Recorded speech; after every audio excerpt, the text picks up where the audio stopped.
Welcome to From Caving In to Crushing It, the podcast for those who find themselves immersed in adversity and choose to write their story instead of having others write it for them. I'm Drew Durrani, and I'm your host. Adam Bergman, so good to see you. Great seeing you, Drew. Thanks for having me. Oh, it's my pleasure, and you're welcome. So I always thank the person who introduces us. So John Moss, you get a big thank you for introducing me to Adam. You were right. I think he's an awesome guy, and we're going to have a great talk. So Thanks. audience knows this. I always talk about how when we're young, we're taught that life is linear. It's not a malicious teaching. People hope it is for us. And for the most part, in the beginning, that A plus B plus C equals D, for the most part, life is linear until it's not, until adversity rears its ugly head. And when adversity rears its ugly head, that's adversity, and adversity is testing us. And I believe there's three types of men. You got man number one, who's got so many blind spots, he doesn't even notice the adversity because he's been told you're living this life and you live the life the way we're outlining it for you, and that's the way it is. So he doesn't even see see it as adversity, and he just goes upon his way and doesn't change anything. I don't have man number one on the show. Man number two, however, does see the adversity, yet he says, I'm the victim. Life's doing it to me. I can't change anything. It is what it is. Everybody else is to blame. And he doesn't change a thing, even though he had a chance to. And on his deathbed, he's got a ton of regrets. And then there's man number three, Adam Bergman, the men I have on this show. Man number three sees the adversity as a heightened self-awareness, says, I'm sick and tired of being sick and tired. This adversity is not a barrier. It's an opportunity for me to do something different, take massive action, and become a stronger man on the other side. So with that said, Adam, please reach back as far as you need to for that defining moment, whether it was the tap on the shoulder, the whisper in the ear, or like what I needed, 2x4 upside my head. I kind of transformed you from the man you used to be to the man you are now, and how that transformation impacted you personally and then professionally. Okay. So I have to go back to, let's say February 8th, 2022. That was a day that there was a major turbulent event in my business. There was a crypto hack of almost $40 million. And thankfully, the FBI found the cryptos and the clients are going to get their money back. And it's 4 years later, it's still going back. But going back to 2022, this was a significantly traumatic event. My business, IRA Financial, was growing tremendously. At that point, we had over 20,000 accounts, probably over $3 billion in assets. And we help people take their retirement funds and do alternative asset investments, like real estate and cryptos. Right. And we had a very strong crypto business, and there was a hack, and this money was taken from a major crypto exchange, that we were the custodian of the IRA, but the cryptos were on the exchange, and they were this third party who's in jail now. The FBI thankfully found him. Stole the cryptos. So I was at a real, I was at the cliff of what to do, right? Just, obviously we didn't have enough insurance to cover $40 million. We're not in the crypto industry, right? We're just an IRA custodian, even though we have $3 billion at that point in assets. It's not cash on our balance sheet, right? Exactly. We're custodying people's real estate or private equity or hedge fund. Right. So what do? Right? So you have choices, right? You could go bankrupt, right? That's one choice. You could fight. Really, there's no other. It's like you're pregnant or you're not. You have two choices. You either fight or you don't. So, and I was really looking at both. I love my business, love what we were doing, but we needed to figure out how we can make this right. There's litigation paths, and also just like from a business standpoint, how do you keep going? So, I remember, and actually, like the impact point for me was my wife. I mean, so if you asked who hit you over the head with the 2x4, it was my wife. And one night I was just like, I couldn't sleep. I was going through a lot of personal grief, felt the guilt, because there was stuff on our end that we could have done better. I was too loyal to certain people that on the tech standpoint that we should have been stronger. Like this should never have happened. Ultimately my wife looked at me and said, okay, Adam, like, what do you want to do? Do you want to give up or do you want to fight? I was like, what do you mean? She's like, you have two choices. You either give up, just quit, sell the rest of your business, go bankrupt, whatever it takes, or fight. She's like, you didn't steal the cryptos. You didn't do anything wrong. Fight. And from that day on, I said, you know what? I'm going to fight. I'm going to fight, fight, fight. And Good for her. yeah, and it took around 2 years, and we were able to settle with a lot of clients, and then the FBI was able to find the criminal, and he's serving 20 years in jail, and they found the cryptos. So a lot of good things happened. I was very fortunate, but still, that was the turning point for me where I had two choices. I can just give up, where I guess Yeah. some people would have done it, but ultimately I didn't do anything wrong, and I believed in the business. I believed in what I was doing, and my wife was the one who's from New Jersey, and she's tougher than me. And she said, Okay. "Yeah, you either give up or fight. And if you give up, then maybe you actually maybe you stole the cryptos. Maybe the FBI should arrest you. Right. But I don't think you stole the cryptos, so you might as well fight." And Yeah. that's what I did. Well, it's and kudos to her and you for listening to her. It takes a good strong couple to be able to make decisions like that. And you also had your reputation at stake Mhm. in the business. And now people trust you because you stood up and Yeah, you fought for that, you fought for yourself, your own reputation and your legacy, but also you fought for your clients, and that's that's why right. they trusted you to begin with. Yeah. So there's a lot of good that comes out of something like this, that silver lining. In your this fight part, did that stick with you in other aspects Yeah. of your life moving forward, or were you never a guy who gave up? No, I'm not a fighter. Believe it or not, I grew up in Canada, so Yeah. maybe I'm just a little more passive than most people. Okay. But I'm super competitive when it comes to what I believe in. Okay.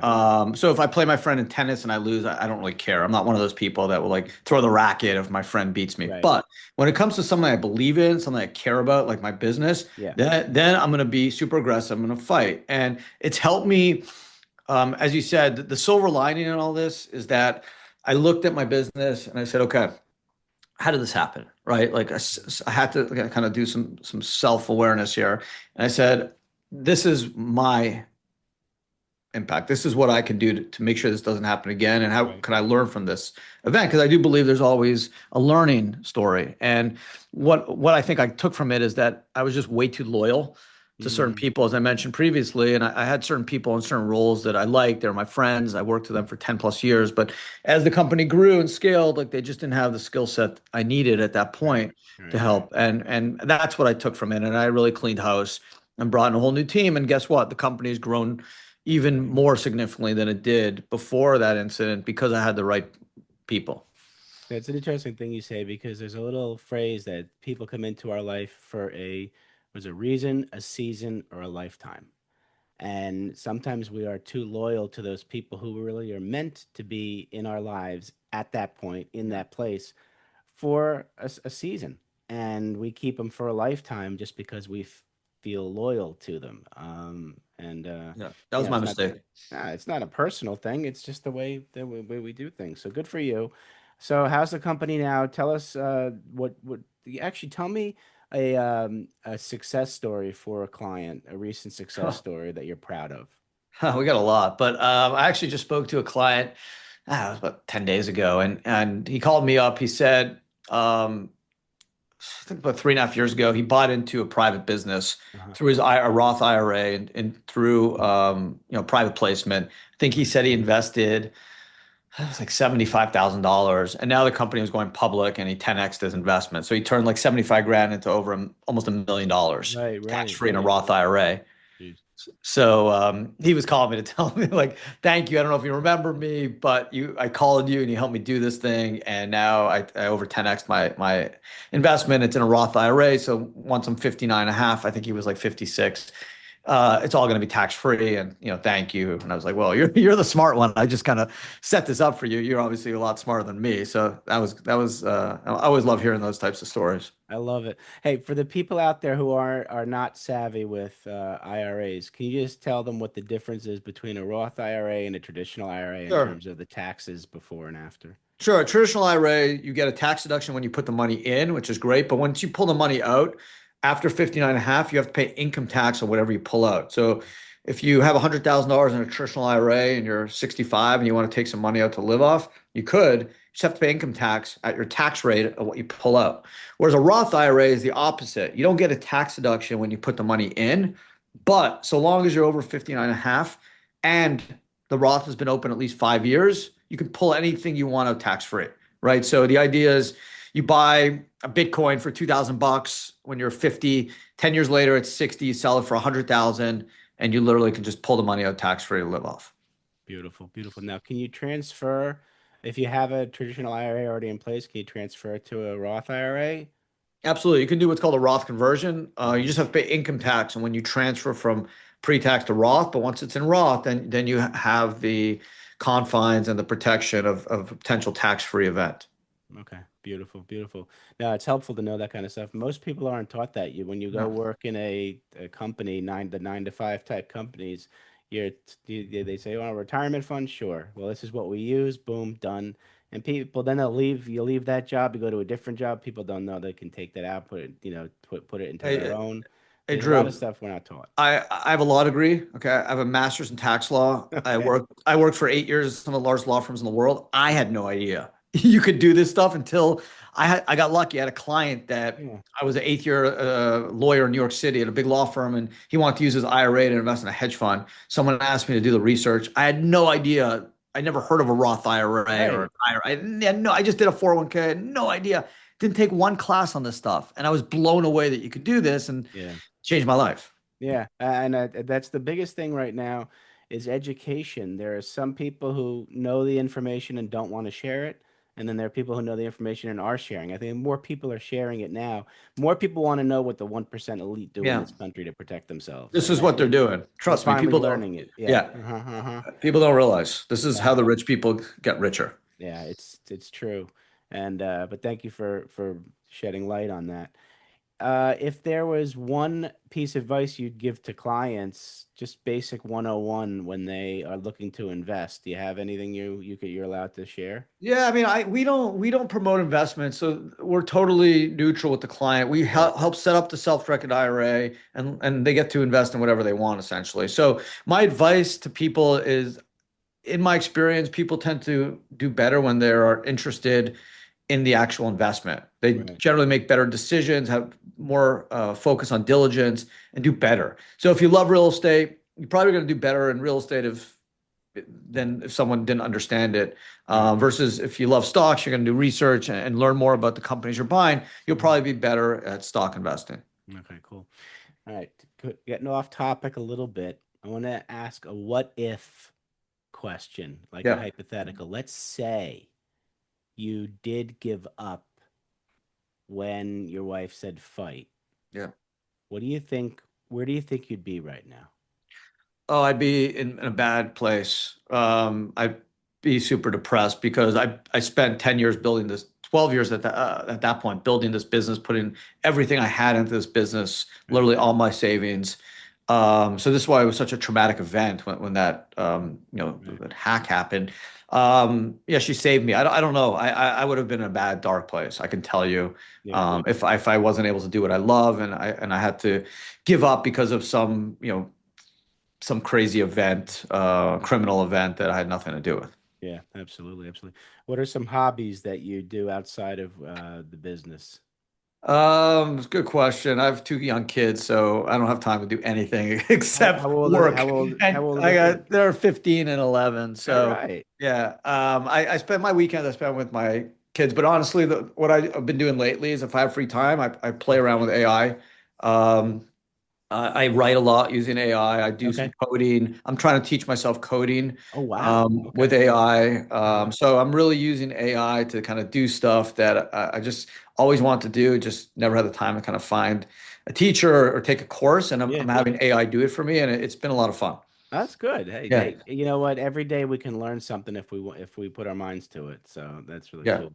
So tell me about your two children, boys, girls? Two boys, they love, my 15-year-old's a great cross-country runner. He's one of the best in the state of Florida. Wow. But he's injured now. He's dealing with some stuff. So, and my youngest one plays a little basketball, but he's too short. So, probably not going to make the NBA. Come on, the growth spurt. They're in the I age don't know. 13, 2 years, growth spurt, boom, done. I Dunk. told him he should focus on owning the team versus playing in the NBA. He's got a better chance. And then if he owns the team, he can put himself in as a player owner. Yeah, There we go. that's it. You can get on the bench Make the rules. or be I the love GM that. like Jerry Jones, and you I can love that. stay in the game. Oh, I love that. I love that. I love that.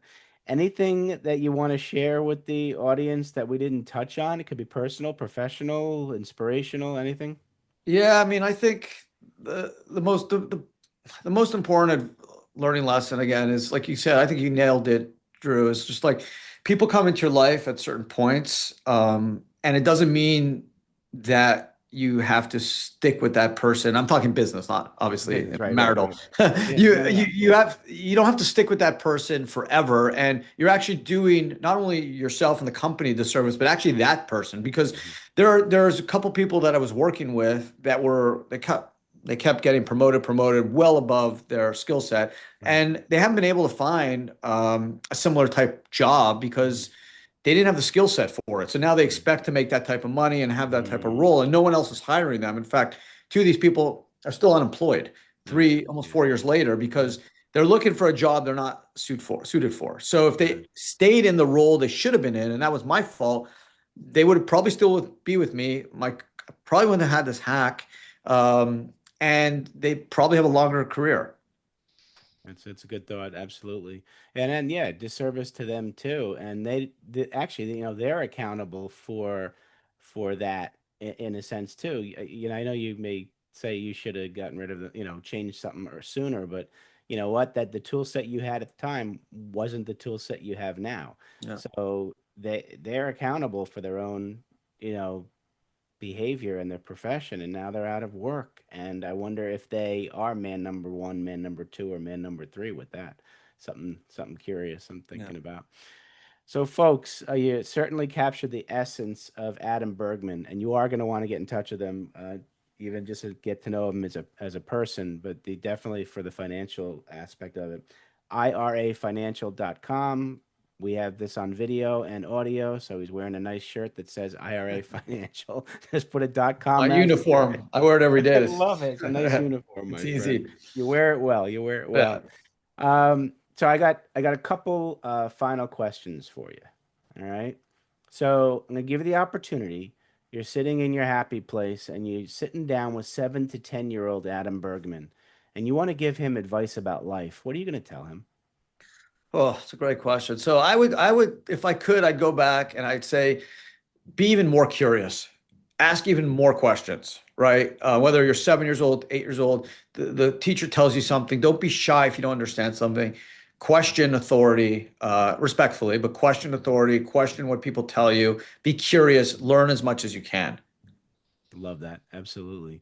All right. So now we'll switch gears. You're now sitting down with young entrepreneur, young businessman Adam Bergman. And what type of advice are you going to give him about business? I would say, okay, the number one, of course, is focus number one on the business and you from a loyalty standpoint. If the person you know in your gut that person doesn't have the skill set, even though you love that person, you're better off for both parties to kind of go in a different direction. Number two, I would say be prepared to work at least 10 plus years, blood, sweat, and tears. Anyone who tells you you're going to build something in less than 10 years that's worthwhile is lying to you. Hmm. Doesn't happen. You can't cheat this process. You can try to raise as much money. People don't realize like ChatGPT. Okay, it was founded in 2015. They didn't launch ChatGPT till 2022. 7 years. Okay, no one heard of OpenAI. So Hmm. it takes time. Okay, and be patient. Don't try to shortchange the process. Hmm. It's a journey. It's going to take 10 plus years to build something. Just know that. That's great advice. Absolutely great advice. A lot of people are looking for that quick fix. And you know what? They Doesn't think exist. people are successful overnight or companies are successful overnight. That example about OpenAI, ChatGPT is an example of it's not overnight. There was blood, sweat, and tears and work done for Seven 7 years years. to Yeah. get that going. Absolutely.